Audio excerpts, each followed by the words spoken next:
ইন্ডিয়ার এখন মূল প্ল্যান হইতেছে প্রফেসর ইউনূসকে সরানো। প্রফেসর ইউনূসের ব্যাপক আন্তর্জাতিক গ্রহণযোগ্যতার জন্য বাংলাদেশে ইন্ডিয়া কিছুই করতে পারতেছে না।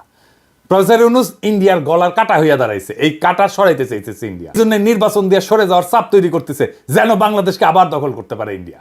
বাংলাদেশের রাজনৈতিক দলগুলো না বুঝা আওয়ামী লীগের সাথে আনন্দ চিত্তে ইন্ডিয়ান এই পরিকল্পনা বাস্তবায়নের জন্য কামলা দিয়ে দিতেছে।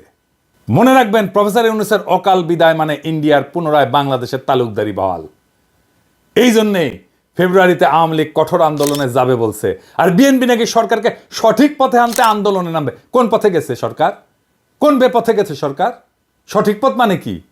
তবে আওয়ামী লীগ বিএনপি একই সাথে আন্দোলন করছে, দেখেছেন তো? একই সময় আলহামদুলিল্লাহ দুই রসুনের এক জায়গায়, এটা বুঝাতে পারছেন তো?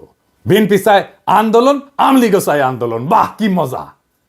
সরকারকে নাকি নির্বাচনে বিলম্বের যৌক্তিকতা তুলে ধরতে হবে, তাই নাকি? বহুত খুব সালাউদ্দিন সাহেব, আমরাই সরকার, এটা আমাদের সরকার, আপনার না হইতে পারে, আমরাই দিব যৌক্তিকতা। ড্যাং ড্যাং করতে তো গেছিলেন ক্যান্টনমেন্টে যে সরকার গঠন করার জন্য। এখন সরকারকে অন করেন না, না এখন সরকার আপনার না, আমাদের সরকার। আপনার না হইতে পারে, তবে দিব, আমরাই দিব যৌক্তিকতা।